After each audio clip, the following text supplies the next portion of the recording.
नमस्कार दोस्तों, स्वागत है आपका इस प्लैनेट के इकलौते प्रैक्टिकल चैनल एक्सपर्ट ही सचिन पर। जैसा मैंने प्रॉमिस किया था कि अब शॉर्ट टर्म और लॉन्ग टर्म की कैलकुलेशन कैसे होगी पूरी तरीके से बदल गई है अगले फाइनेंशियल ईयर 25-26 AY 26-27 से।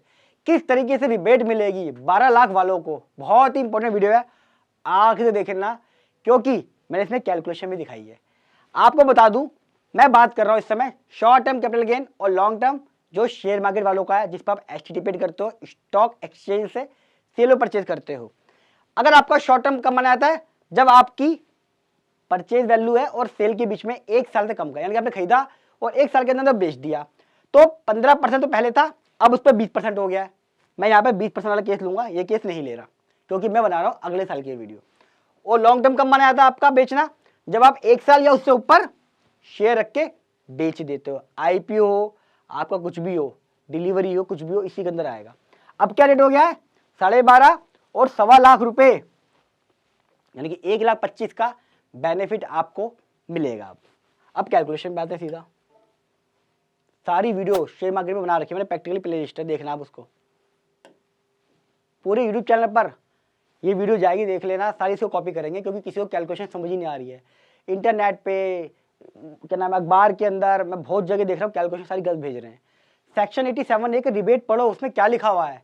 सारे कह रहे हैं बॉम्बे हाई कोर्ट ने जजमेंट दे दी है, अब तो मिलेगा, वो एप्लीकेबल है, वो नल्लीफाई हो चुका है बजट के अंदर। बजट में स्पेशली लिख दिया उन्होंने कि भैया हम 26-27 से नहीं देंगे, एक्ट में भी क्लियर है। बॉम्बे हाई कोर्ट ने जो बोला उसे खत्म कर दिया गया है, उसकी वीडियो भी डाल चुका हूं मैं। अब मैं बना रहा हूँ AY 25-26 जो ये बीच चल रहा है, और इसकी आइटम भरोगे 31 जुलाई को, 31 जुलाई से पहले, ठीक है, 25 में। और ये कैलकुलेशन में दे रहा हूँ फाइनेंशियल ईयर 25-26 की AY 26-27, जिसमें 12 लाख हो गई है, और इसके आप आइडिया भरोगे 31 जुलाई 26 को या उससे पहले। कैसे होगा? दोनों न्यू टैक्स रिजीम है। Short term capital gain 7 lakh हुआ इस साल, आपको यहां पे भी 7 लाख सेम लिया मैंने, लेस कर दो 3 लाख। बेसिक एग्जाम्पशन लिमिट मिलेगी अगर आपका शॉर्ट टर्म कैपिटल गेन है शेयर मार्केट वाला। अब ये लिमिट बढ़ के कितने हो गई? 4 लाख, यानी कि 1 लाख का यहाँ फायदा हो गया। यहाँ कितना निकला capital gain short term? 4 lakh, 7 में 3 गए, 4 लाख हो गए। 4 लाख पे 20% 80,000 आपको रिबेट मिलेगी। यस, इस साल रिबेट मिलेगी शॉर्ट टर्म पे सिर्फ 20,000 रुपए, क्योंकि स्लैब जो आता है पहला उसके हिसाब से 20,000 की बनती है, और सिर्फ 20,000 रुपए।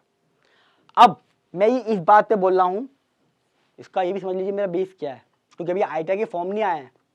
बॉम्बे हाई कोर्ट की जजमेंट आई, इन्होंने फॉर्म में अमेंडमेंट करा, और अब इन्होंने बोला कि AY 26-27 से स्पेशली स्क्रीन पे दिख भी रहा है आपको कि हम आपको बेनिफिट नहीं देंगे। तो इसका मतलब जब 26-27 लिख रहे हो तो 25-26 तो ऑटोमेटिक मेरे को अलाउ होगा ना।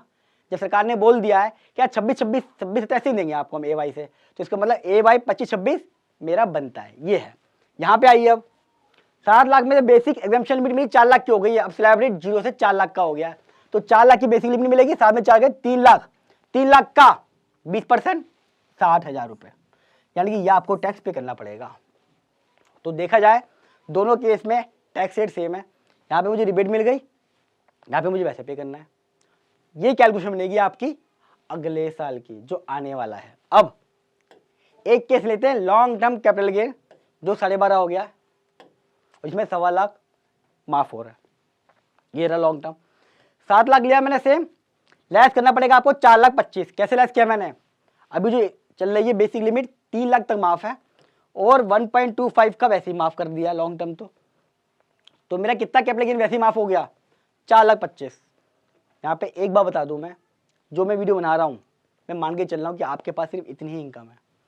अगर आपकी सैलरी ऐड हो गई, आपके FD ऐड हो गई, इंटरेस्ट सेविंग का ऐड हो गया, कई रेंटल इनकम ऐड हो गई, कैलकुलेशन में फर्क आएगा। बेसिक फंडा समझना है हमें। कितना हो गया? 7 में 4 गए, 2.75 का आपका लॉन्ग टर्म कैपिटल गेन आ गया। इसके ऊपर निकालोगे आप 12.5%, 34,375 का आएगा। इस पे कोई रिबेट नहीं मिलेगी आपको पिछले साल भी। क्यों? क्योंकि लॉन्ग टर्म पे पहले भी नहीं थी, अब भी नहीं है, और आगे भी नहीं, कोई नहीं मिलेगी। सिर्फ और सिर्फ शॉर्ट टर्म कैपिटल गेन पे मिलनी थी। हाँ, ITA फॉर्म में अगर आ जाता है तो आपकी किस्मत अच्छी है, लॉ के हिसाब से नहीं मिलेगी लॉन्ग टर्म में। अब ये क्या होगा 26-27 में जो 12 लाख हो गया था, 7 लाख का मेरा लॉन्ग टर्म। अब यहाँ पे लिमिट बढ़ गई मेरी, 4 लाख की बेसिक लिमिट प्लस 1.25 लाख, माफ तो है ही मेरा, वो लिमिट सेम रखी है। 5,25,000 तक मेरा माफ है, बचा कितना 1,75,000। इसके ऊपर मेरे को 12.5% टैक्स पे करना है। कितना आ गया 21,875। तो दोनों केस में सेम है। अब यहाँ देखो फायदा हो रहा है मेरे को, यहाँ मैं 34,375 पे कर रहा था, यहाँ पे मैं 21,875 पे कर रहा हूँ, क्योंकि बेसिक लिमिट जो मेरी बढ़ गई है 1 लाख रुपए वाली, उसका मुझे बेनिफिट मिला है, भले ही मुझे रिबेट ना मिली हो। ये कैलकुलेशन। अब किन चीज़ों का और ध्यान रखना है ये भी समझना जरूरी है इसमें दोस्तों। मेरी एडवाइस हर एक वीडियो में आखिरी में एक्सपर्ट सचिन की एडवाइस होती है, बहुत यूजफुल होती है, इसलिए वीडियो को आखिर तक देखिएगा। मेरी क्वार्टरली पेमेंट करनी पड़ती है दोस्तों, टैक्स की, एडवांस टैक्स जो भी होता है इसके अंदर। ऐसा नहीं है आप शेयर परचेज कर रहे हो, एसटीडी कट रहा है, सरकार टैक्स काट रही है आपका, या शेयर मार्केट टैक्स काट रही है, खुद पे करना पड़ता है टैक्स को, सेल्फ पे करना पड़ता है, कोई टीडीएस नहीं करता इसके ऊपर। 1% का इंटरेस्ट पे करना पड़ेगा अगर आपने सही टाइम पे एडवांस टैक्स नहीं भरा। डेट क्या है 15%, 45, 75 और 100% जमा करना है 31 मार्च से पहले, 15 जून, 15 सितंबर, 15 दिसंबर। ये लिंक बना दिया मैंने ऐसा, ये रहा। 15 जून से पहले 15%, 15 सितंबर से पहले 45% ओवरऑल, 15 दिसंबर से पहले 75%, यानी कि पीछे का माइनस हो जाएगा। किसी का अगर 1 लाख रुपए का एडवांस टैक्स बनता है तो 15,000 यहाँ जमा करेगा, 30,000 यहाँ जमा करेगा, तो 45% पूरा हो गया। फिर बच्चा हुआ यहाँ जमा करेगा, वो बच्चा हुआ फिर यहाँ जमा करेगा, माइनस होता रहेगा पीछे वाला। तो यहाँ तक 100% जमा होना चाहिए।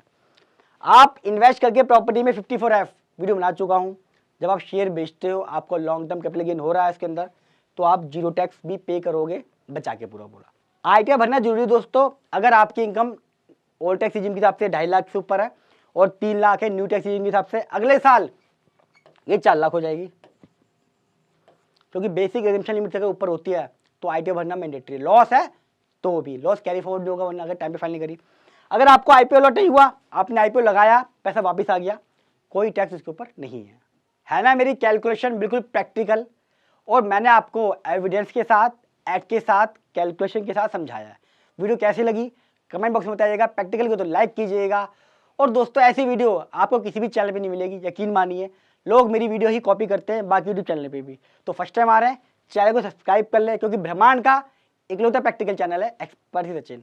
और जितना हो सके फेसबुक, व्हाट्सअप सब जगह इसको शेयर करें, क्योंकि शेयर मार्केट वाले बड़े परेशान हैं, वो समझ ही नहीं पा रहे 12 लाख रुपए पे कैसे कैलकुलेशन होगी, कैसे टैक्स होगा। मैं और भी इसके ऊपर वीडियो डालूंगा कॉम्बिनेशन बना के, कि सैलरी 11 लाख रुपए है, 4 लाख का कैपिटल गेन है, 2 लाख का शॉर्ट टर्म है, तो ओवरऑल कैसे होगा। कैलकुलेशन यही रहेगी, फंडा यही रहेगा, हल्का फुल्का फर्क आ जाएगा, कुछ ना कुछ बेनिफिट उनको भी मिलेगा। तो जल्द मिलूंगा उन वीडियो के साथ, तब तक के लिए नमस्कार।